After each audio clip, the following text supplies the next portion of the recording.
But I have found people who are like a this game gamer quite often they have one title to their name that it's very difficult for them to pivot. And then on top of that, I like to be able to play multiple games because I like playing multiple games. I don't want to play just one game all the time. I will absolutely burn out if I do that. So I do try and keep 2 games on the channel as like the main games. One gets 4 days as like my main game, and the other one gets like 2 days as like the secondary game. And then I keep Thursdays open for games that are, are completely and utterly non-viable for the channel, whatever, like just whatever people want to see me play. Alright, I believe with this one, the hood was smashed up, but it had some serious horsepower, if I remember correctly. Yeah, so 420 horsepower, that'll do.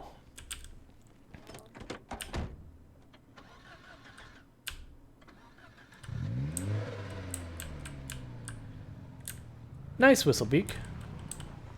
So let's go and turn on the on-made broadcast just in case. But yeah, so I am looking for... I was having my other game was RimWorld, but as I mentioned earlier in the stream, on Twitch right now, viewership for RimWorld has been going down steadily week after week, both in total hours viewed, as well as like number of viewers, and as such, it's become less and less viable. So I kind of make the call this past week that, you know what? My plan was that we were going to finish our Arco Nexus run, and then we would find something to, and I would be in progress of finding something to replace RimWorld at that point. And that's just a temporary thing. RimWorld will have its next major update, and RimWorld will come back. But while RimWorld's in that little bit of like a slump, we do it. I'm hoping so, Galantoni. If I'm being entirely honest, this is the first time I've rolled a car onto its side. That's just been left there. A car I actually care about. Like, I think I've flipped a car or two and just been like, whatever. This is the first time it's been a car I actually would be like, no, really, I would like that car back. So the goal for this day in game is just get that car back on its wheels.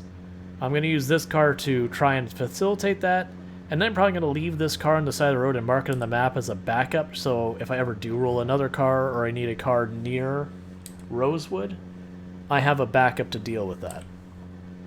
Because I have spares, so I don't mind leaving cars here and there. It's like, hey, this is a car you can go back to. The one thing I do want to remind myself is I'm going to remove the battery from this car and put it in the trunk. And the reason I'm going to do that is so the battery can't drain. Because that happens during the winter, if I'm not mistaken. But yeah, so it is one of those things that, like, I'm going to take RimWorld off the channel. At least that's the plan right now, is I'm going to take it, kind of put it in the back burner. The next time a major update comes back, it'll be absolutely back. But yeah, so then it's just figuring out, like, okay, well, if I'm taking RimWorld off the channel, what takes its place? And so, because I am trying to be growth mindful for the stream, yeah.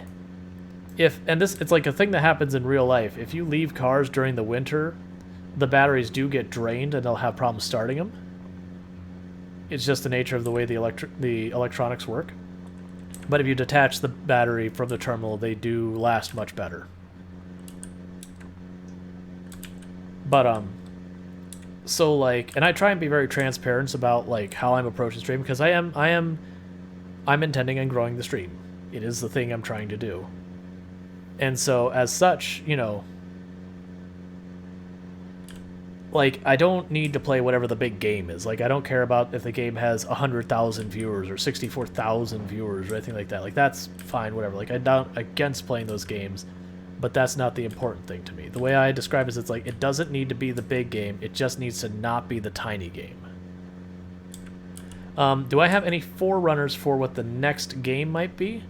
The current ones I am considering is Path of Exile. That is a game I played a tremendous amount, and I enjoy, and has a nice 3-month cycle to it and all that. I'm not sure how well it'll do as a 2-day-a-week game, but we'll see. That's what I kind of subbed in, because I'm like... Because with RimWorld, I'd expected to get 3 more streams before my run ended, and then I won the run, and I was like, oh, we're done now. Crap, I'm not ready. So I played Path of Exile as well as Vampire Survivors as like filler for this past weekend.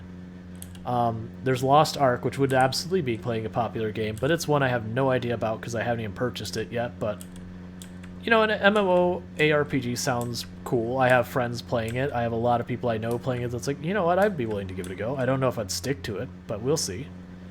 Elden Rings, when it drops, would certainly be one I would play because I mentioned earlier in the day that I played Dark Souls 1, 2, and 3 on PC, got every single achievement in all of them, replayed 1, 2, and 3 on Steam with my brother, got all the achievements a second time.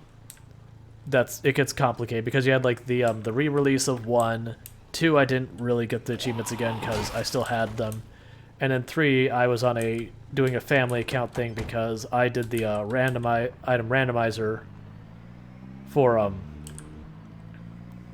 item randomizer for Dark Souls 3, and thought I had made sure to turn everything offline so I wouldn't get in trouble. And even though I wasn't online in the game in the sense like I couldn't be invaded, I couldn't invade anyone, stuff like that, it still flagged my account as cheating because it uses a thing that rewrites memory to do the item randomizer. And so my Dark Souls 3 got banned. Giovanni says, Product Zomboid, let's be fair, is absolutely very niche. It does translate to stream, though. Translate to stream well, though. There's a amount of character development that's kind of like a movie. Oh, absolutely, I agree. Project Zomboid is a fantastic game. I expected it to be around for... Like, for one, I was playing it because it was fun, but like this game is also a game with a high amount of replayability.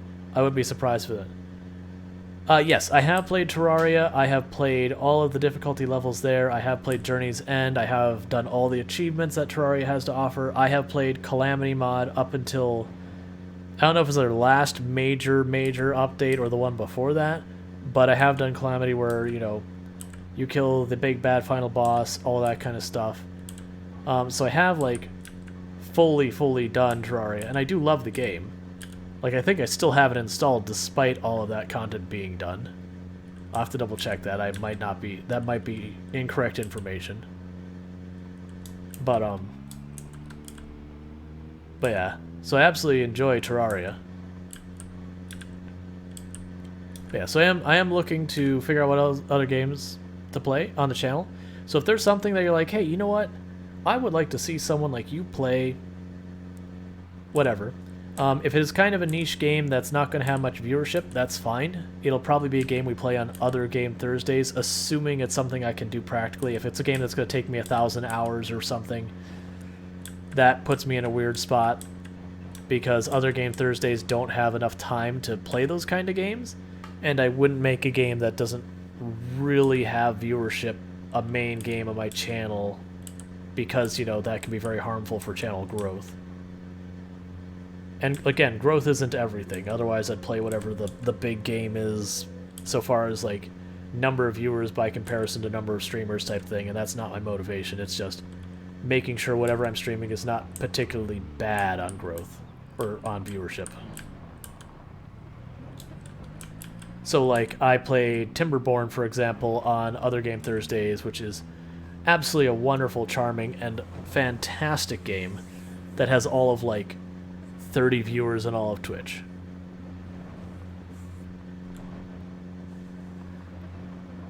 Okay, so test number 1. If I hook this up to tow, will that just sort it out?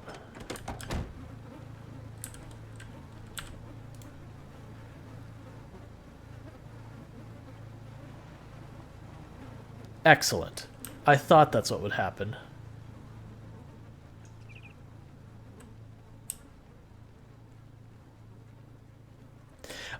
No strings, I was actually, part of me was just expecting, like, bad luck. Just to be that what's happened is, like, both of them would be on their side and just have to do the whole walk back again since I can't correct it. Alright, we have a hunting knife and a hand axe there.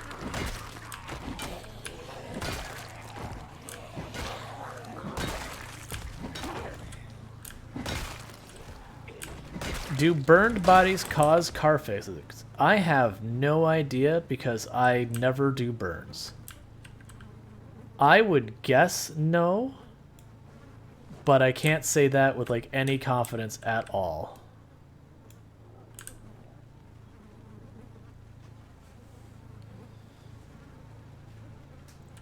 Okay, so now we've done that, turn this off.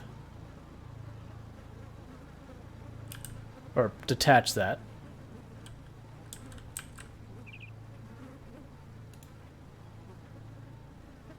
Let's see, take the hand axe. How are we doing on stuff here? Take some nightsticks.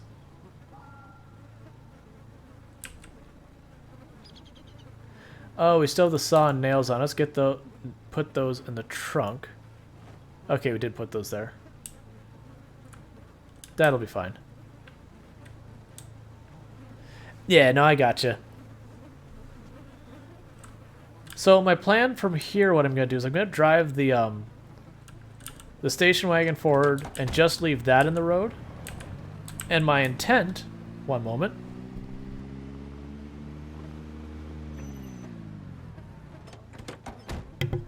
My intent here is that I'm going to push this up to about the intersection that leads into Rosewood and leave it there with the battery removed. I had the screwdriver on me, right? With the battery removed. And that way, if I ever run into problems like flip car, a car breaks down, I, you know, mess up and I run out of gas and I don't have what I need, that I can just grab the car and immediately pop back, you know, like drive back up kind of thing. Because I did that the last one. So let's check, make sure I have a screwdriver. I have got a screwdriver, cool. Because I kept accidentally putting in the fire truck and leaving it there, so I wanted to make sure I didn't leave it there. Because I think we're about 2 blocks north of Rosewood's first intersection. So I'm just going to cruise down there real fast and deal with that.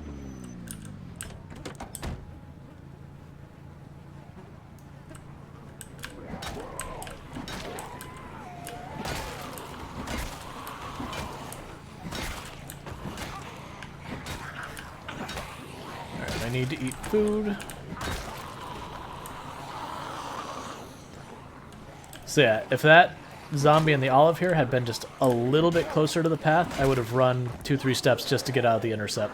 But that's normally all the running I do, is just those little teeny tiny 2-3 steps.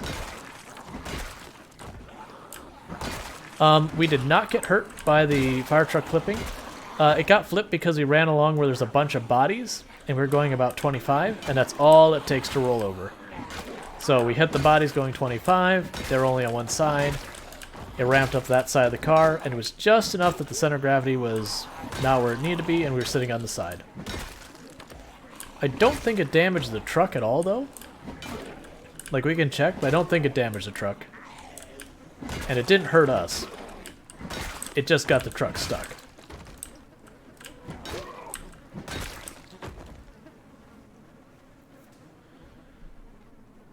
Okay, so we're still getting to unpleasantly hot.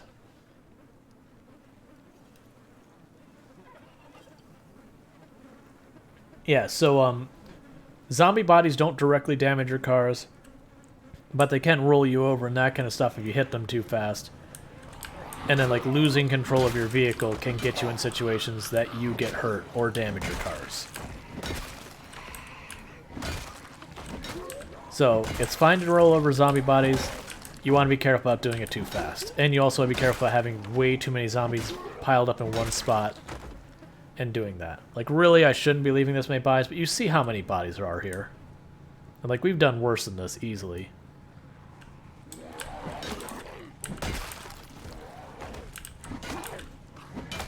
Unpleasantly hot is my Tinder tagline. Excellent.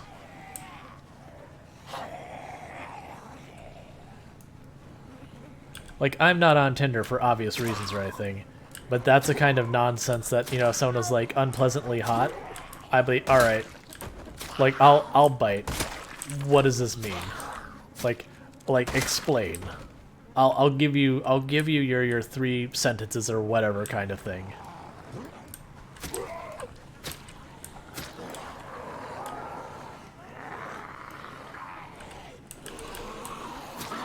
I mean, honestly, that's what like taglines and that are for that stuff, is just get that dialogue open.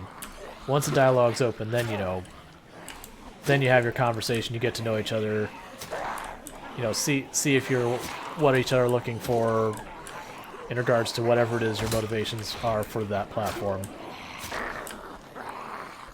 But you gotta survive that whole tagline and pictures phase.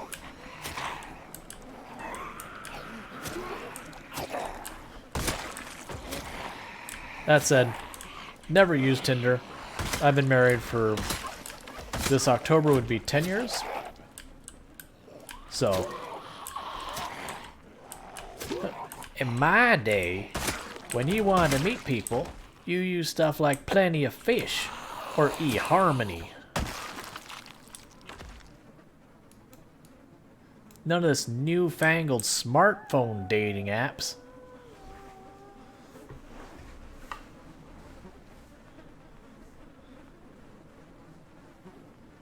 Okay, Cupid, yeah. Like, and that isn't me, or... Oh yeah, I remember meeting people at the pub. Oh, that was always a disaster.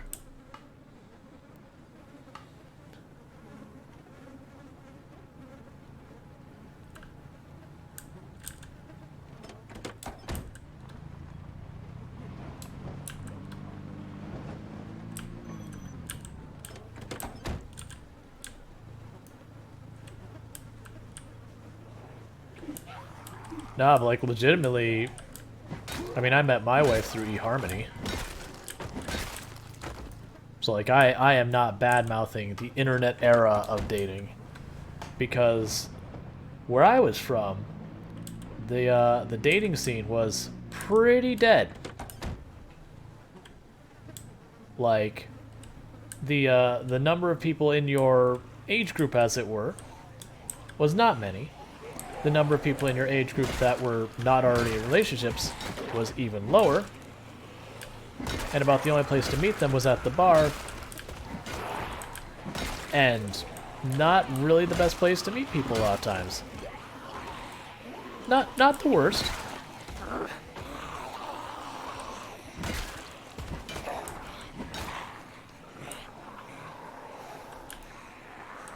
But I met a lot of people who really wanted to party pretty hard. And it's like, not really what I want to do.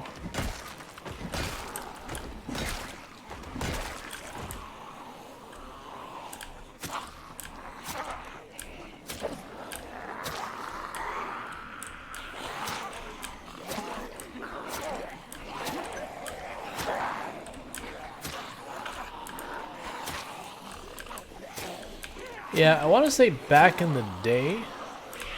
Yeah, I was going to say, back in the day, you know, Harmony was its own thing. And I don't buy into the... Like, they had this whole thing, it's like, you can take this test to find perfect match. It's garbage. Like, it's just as garbage as personality tests and all that. It's based on completely bogus science that is completely unfounded and been disproven time and time again. But... It is the weird thing, is just the fact that there was a barrier to entry of a couple of bucks really kind of changed the whole situation. Because I had used Plenty of Fish before then. Oh my god, the people I met in Plenty of Fish. There were definitely a few of the times I went out, you met the person, you're like, yep, I'm ready to not be here anymore.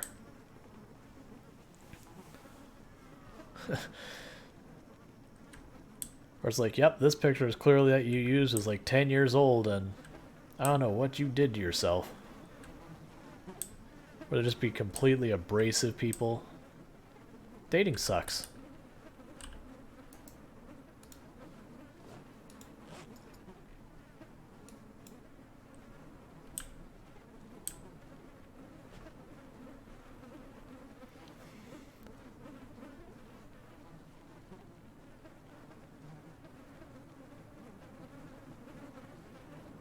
Yeah, wasn't because like dating despair. Like I had times that, you know, met a person, went into like the neighboring city where like all the clubs and all that were, went to one of those. Like the person was hanging out with like everyone else, getting entirely like sloppy drunk. It's just like, I'm not having fun. Like none of this is fun to me. And then, you know, driving home completely, completely drunk off her butt and everything, and just screaming at cars going by. It's like, yeah, you want to do this again, right? It's like, not in your life. Never again. Like, you are lucky I didn't just ditch you there. I was so frustrated by the end of the night, just this person. Because you'd, like, get all these guys to get her drinks, and then, you know, they would want to hang out and everything's like, oh, no, I'm with him. Like, oh, I'm just convenient excuse when she doesn't want to deal with people. Oh, yeah, I have to actually pull out my knife. Not good times.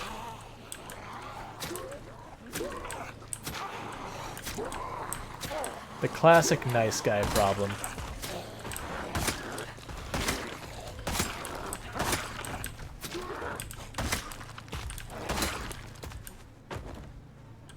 I should catch up with chat.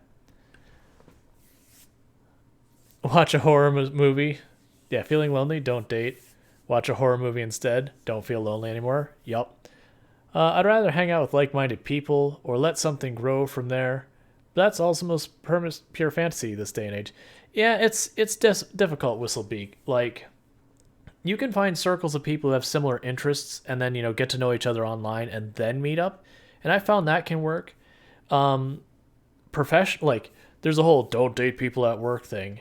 But I've definitely seen a lot of good relationships base off of, you know, two people who work on the same team kind of thing, and they get to know each other, and then they start dating, and that's like, well, I guess, you know, I guess is a thing now, and I've known that work.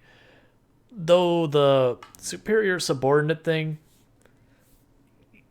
that gets into not great territory. Not that it's always a bad thing, but it can be a very bad thing. Elgo says, so something occurred to me. Every time I go to the warehouse and I have to grind carpentry to get enough storage space for all the stuff, but the warehouse is full of boxes.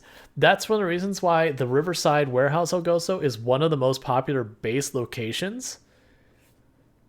Because people get there and say, all of this stuff, I can't realistically take this home. I guess I live here now.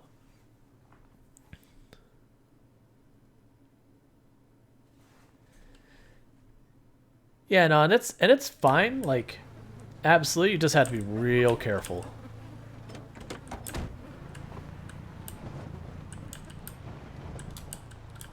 Right. It is one of those things like you do if you and it makes sense that people like get into relationships in that way. Like, you know, yeah, there's a talk about being professional and all that, but these are people you're going to spend a ridiculous amount of time around.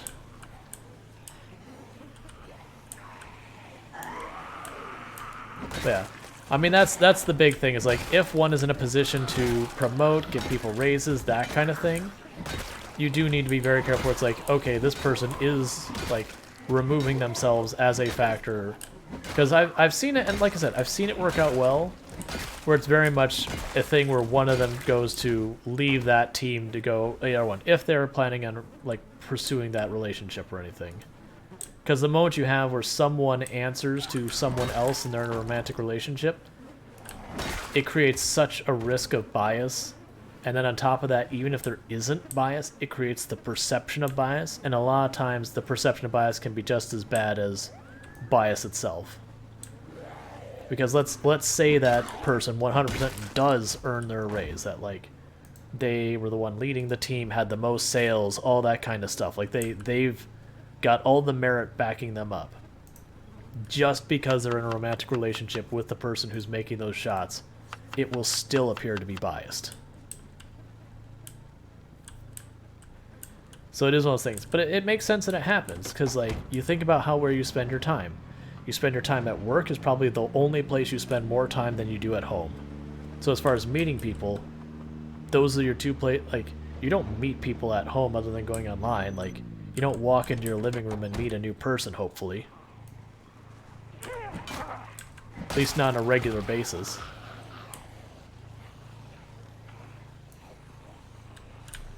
Oh, yeah.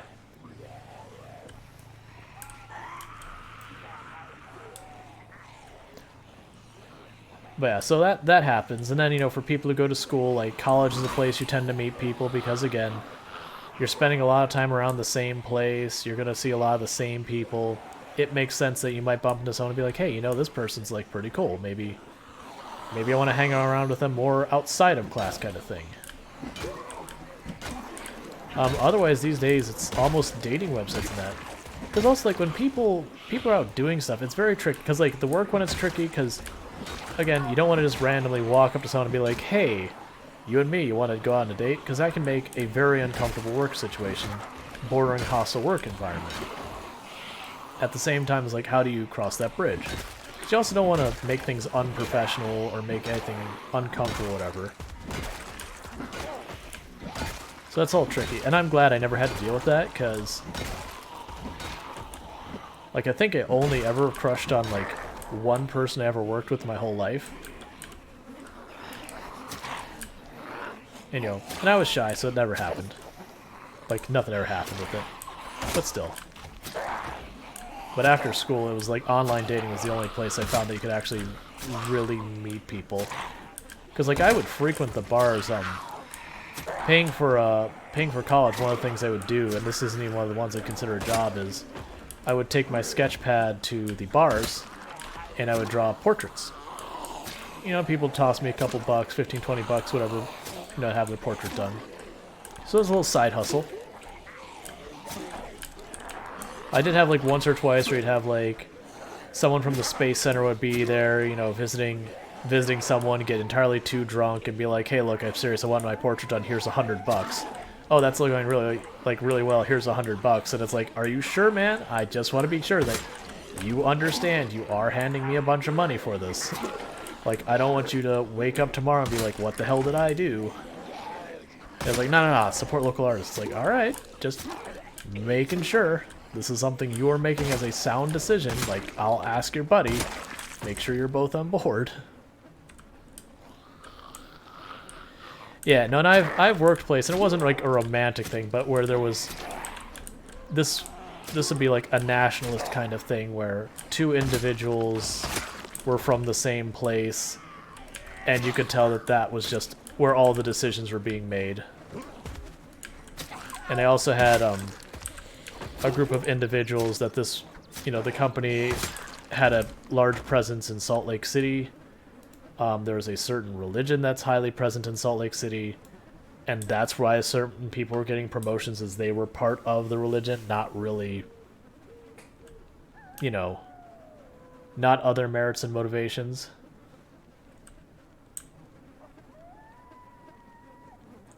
And I want to be clear, I don't have a problem with religion. That's like not a comment against their religion. That is a comment against their own personal biases.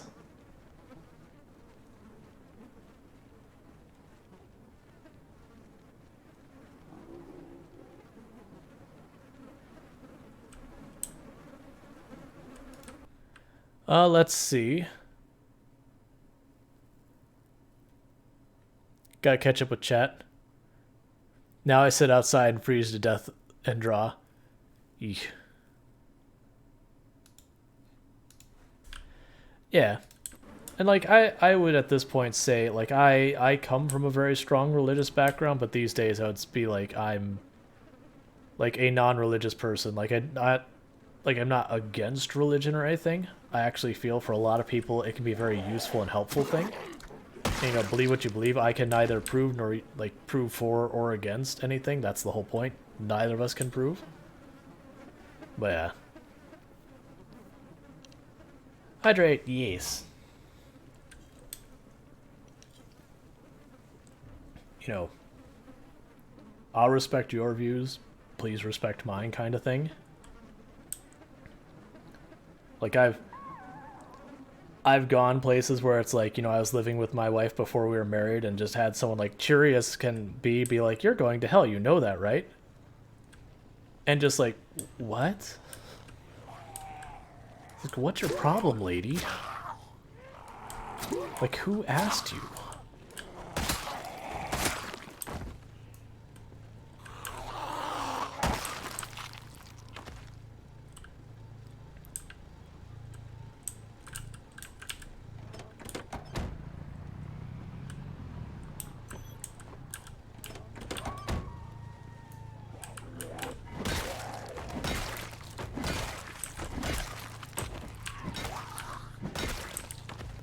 Yeah, the thing that threw me off the most is like she was as cheery and as nice sounding as you could be as she was saying that. She like wasn't mean or nasty about it. She's just like very matter of fact. It's like, okay.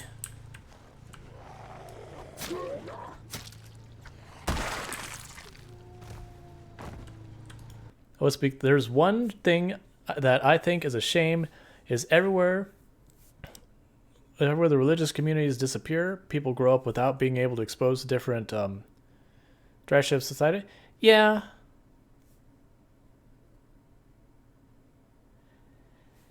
Yeah, like I think that's one of the disservices that happens so much is so many people are just exposed to one approach to the culture.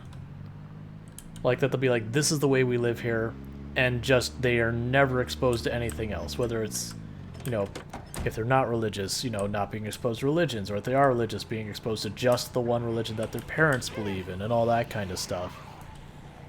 And just, I think that's a disservice to have, like, not be able to see there's more to the world than just the one viewpoint.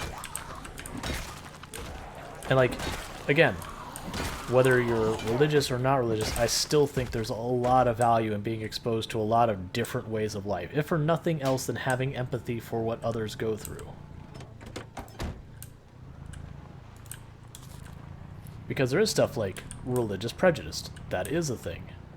And being able to see and experience what others go through because of their beliefs is, I believe, entirely useful. Because they can go and be like, oh, hey, these people are being mistreated for this. Just the same, there is people who, you know, hold it against you if you're not religious. And just being able to see how people are treated can really make a difference in how you treat them. I mentioned this before, one of the areas that I've worked was the site of, unfortunately, a really terrible tragedy against the LGBTQIA community, that a lot of people died. Our community had been very, very divided before that happened, and while it was a super big tragedy that's awful and there's nothing there, like, it was interesting seeing how much communities that used to fight each other, nail and claw, like, with every issue, suddenly came together after that moment. And that stuck around, which has been amazing. It shouldn't have had to take that to happen, but it has been interesting watching the community just grow and become like one community versus the two communities that are basically at each other's throats constantly, trying to like invalidate each other's existence. I shouldn't say that. That's exaggerating is not the word. That's over-presenting it. That these communities were counter to each other's ways. Yeah, no, and I agree. It does often take tragedy for people to come together, or a common threat, or whatever. But it used to be before that, just that community and the religious community were always at each other's throats. But after what happened, it was very much like, we may not agree with the way they live, but don't mess with our neighbors.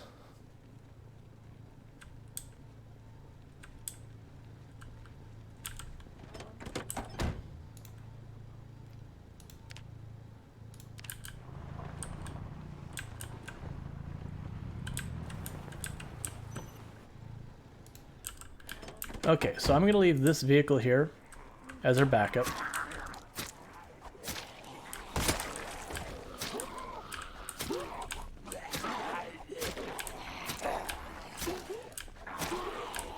Because if you see that intersection just south of us, that's Rosewood. That's like the northern boundary of Rosewood itself. Like, we are in what, if you pick up a Rosewood map and it reveals the map, we're in the area it would show you.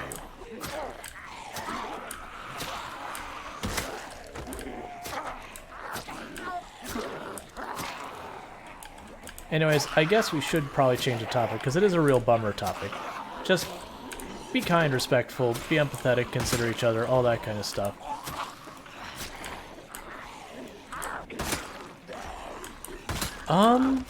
That is a good question that I do not remember the answers to at this point. Because I remember my choices were, I think, blues, clears, browns, and reds. And I know I didn't get browns, and I'm pretty sure I didn't get reds. And I'm guessing I didn't get clears, so you're probably right that they are blues. Somewhere around here I actually have... Yeah. Somewhere around here I actually have, it was a thing, because like when I started streaming, I'm like, oh, I'm going to go for, you know, I'm going to go for affiliate, and I'm going to start pushing that. And one of the things I'm like, you know, I'm sure people find it super annoying, like how much it's clickety-clackety on the keyboard. I'm going to go ahead and, you know, take... Oh, wait, we almost made a goof. I need to take the battery out. You know what? We'll take the battery out tomorrow. I know my luck. I'm going to go down here, and I'm going to be fighting 40, 50 zombies, and it's going to be a bad time. But yeah, so at first I was like, you know what? Everyone, like, it's going to be super annoying that it's clicky. People aren't going to like it. I'm going to need to fix this. And so I went and I got this little thing that it was just, it's a little like 9-key pad thing that basically has 9 different keys on it, each with a different type switch on it. So you can hit all the different switches and kind of get an idea of like, how loud is it going to be? How does it feel? Like which ones are tactile bump, which are what bump, you know, and like really choose what you want your keyboard to be. And so the plan is I wanted to get a keyboard that had the action I liked on it, but wasn't super clicky.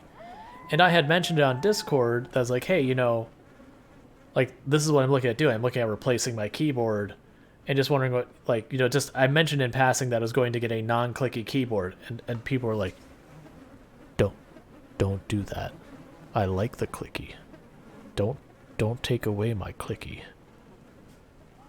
And I was very taken aback by that. I'm like, oh, okay. Like... not doing stuff is way easier than doing stuff.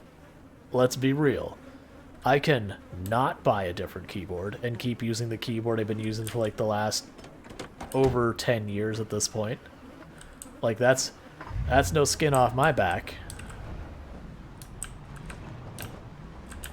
I should probably look where the phrase skin off your back comes from, because I'm sure it's something that's awful that I shouldn't be using that phrase. Because that's the way it always works out.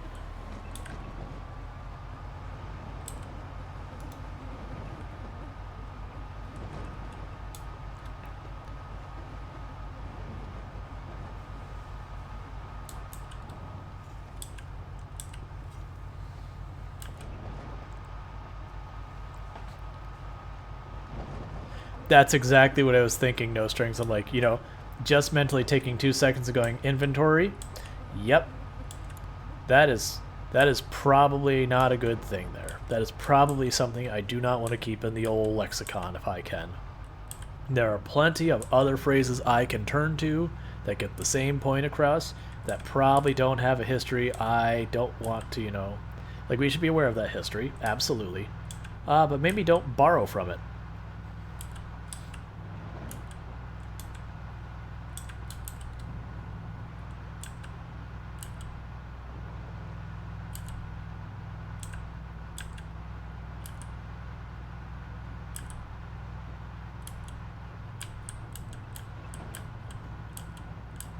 Ah, no skin off my nose? Interesting. I figured the moment I said that and my brain was like, you know what? Because I don't use that phrase on a regular basis. Because I just don't have a need. And then I said, I'm like, I have a feeling I know where that came from. And I think, I mean, not specific event of where it came from, but like the concept of the phrase came from. Like, maybe not. Probably won't even use no skin on my nose. Yeah, I'll probably just do something like not my problem. Or like doesn't bother me. Like there's plenty of good stuff. Like that's the thing where people get bent out. It's like, oh, I'm not allowed to say that word anymore, that phrase anymore. Like, but do you have to? Like language is kind of a big deal. Like we got a lot of words to pull from. A lot of words to pull from.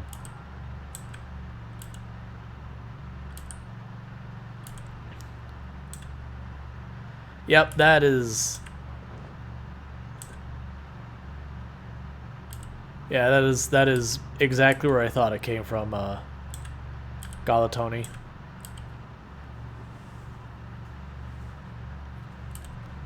It's all sausage is the German idiom. Okay.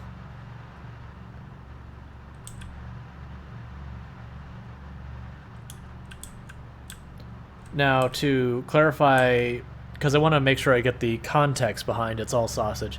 My assumption is it's all sausage is saying it's like it's all the same, like whatever.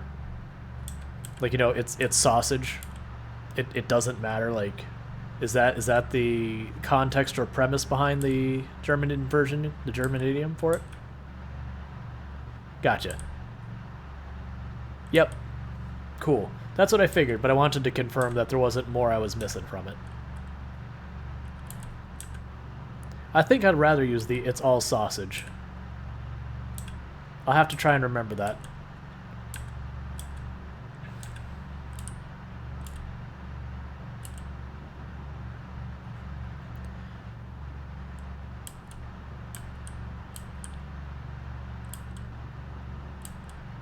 Augusta says, update to the battle for the gas to go.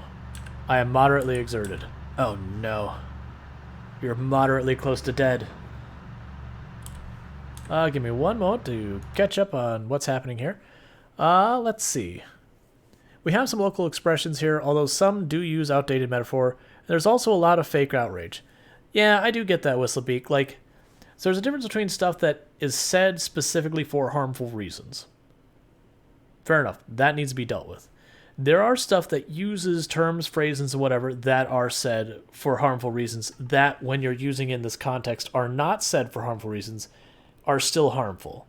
Because it enables those who use it for harmful reasons to be more comfortable to use it for harm. Such as I've gone over the R word for people who have cognitive problems.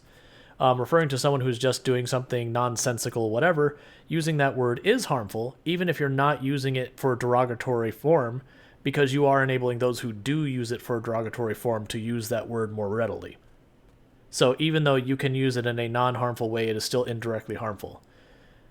Now that said, if you have a phrase that the phrase within itself is not containing a derogatory term or used in a derogatory way or otherwise used for harm, I do feel that some people get bent out of shape over nothing. I agree.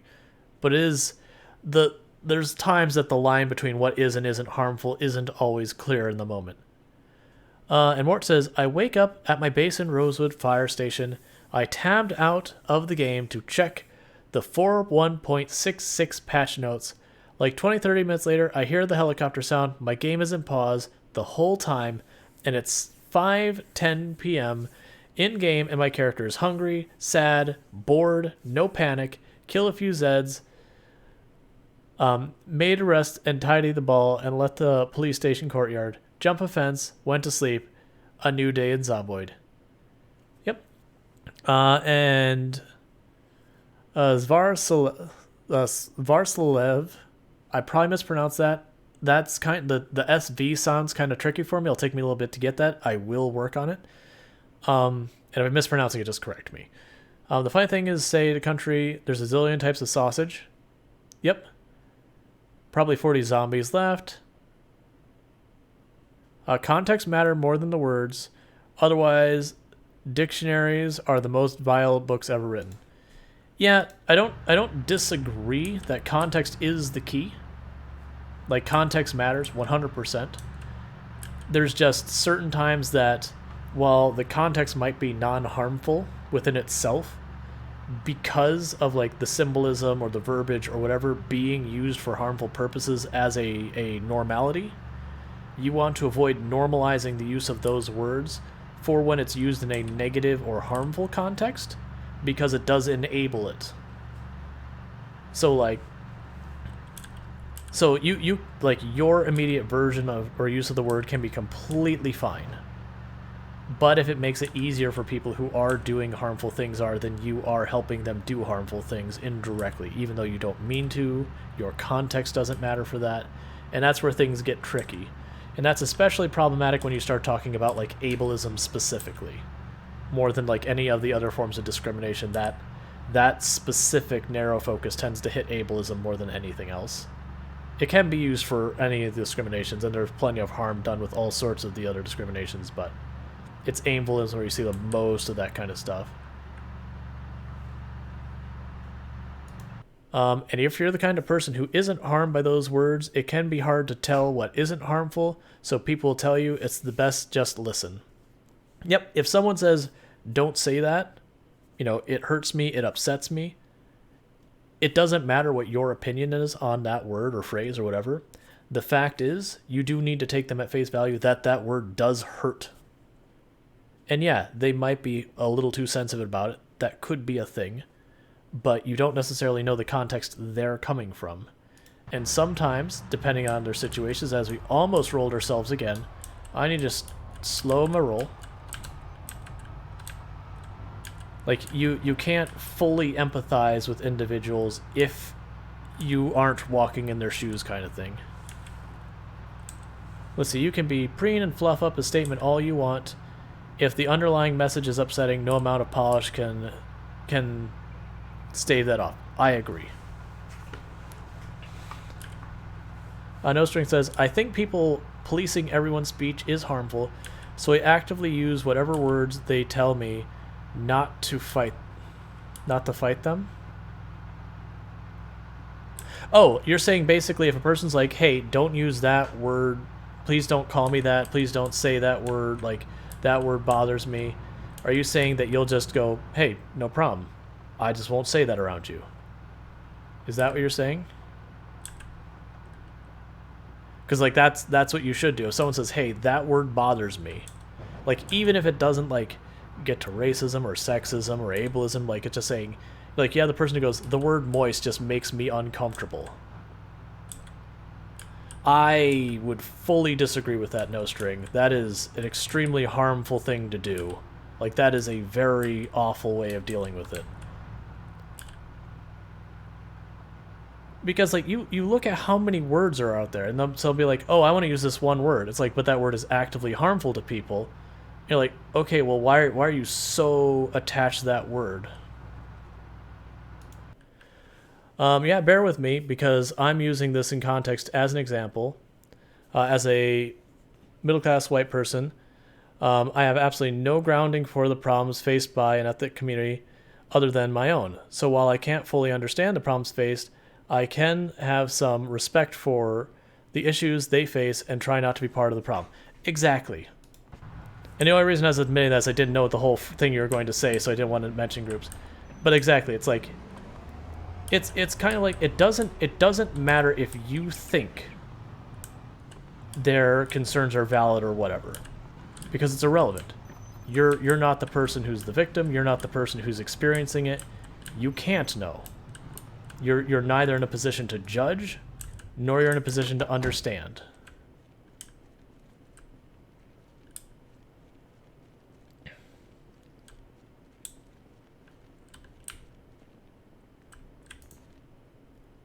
So then, no string. So let's say someone has a problem where certain words cause a person actual serious anxiety problems, that they have a phobia, that they've been someone who has suffered trauma, that, someone did serious harm to them, and they had some phrase that, and they'd say, hey, please don't say that.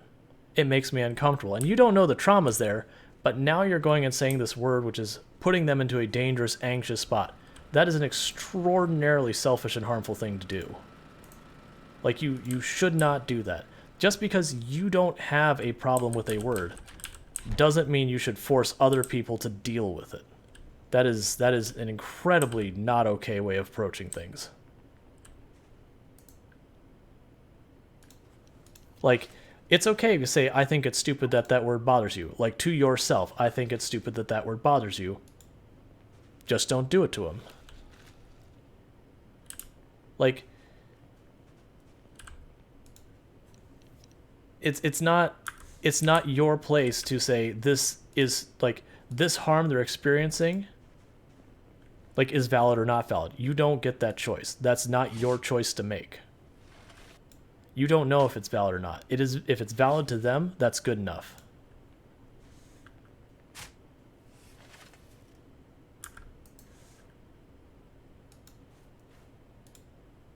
And it is fair to say, like, I feel like you, not that you're overreacting, because that's usually not a good phrase to use. Don't do it. It'll 100% not go well for you.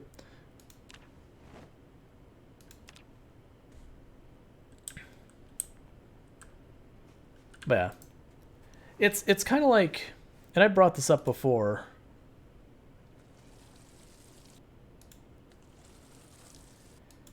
Like, one of the things I brought up is there's like the difference between like reason and validity. So we can talk about, okay, how are those not watered? How are those not watered? Whatever, I don't care. Like, when you talk to someone who has a phobia, for a phobia to be a phobia, it has to fit certain conditions. One, it has to actually cause the person harm. Like, it has to be detrimental to the person. Otherwise, it's just a baseless fear, not a phobia. And two, the phobia can't be reasonable. If it's reasonable, it's not a phobia, it's a legitimate fear. So, like, being afraid of someone pointing a gun in your face isn't a phobia. That is a legitimate concern. You have a gun pointed at your face. Being afraid of, daddy long leg spiders would be a phobia, or would be unreasonable, because it physically cannot cause you harm. Now, if you talk to someone who's arachnophobic, so they have that fear, they're well aware that their fear is not rational. Going up to them saying, like, well, just don't be afraid or anything like that doesn't do anyone any good. They are well aware that their fear is not rational. They know that their fear is not rational. But there's a key here. They see the daddy long legs, their heart starts racing, their body starts coursing adrenaline. It doesn't matter that that fear is not rational. In that moment, it is a valid fear.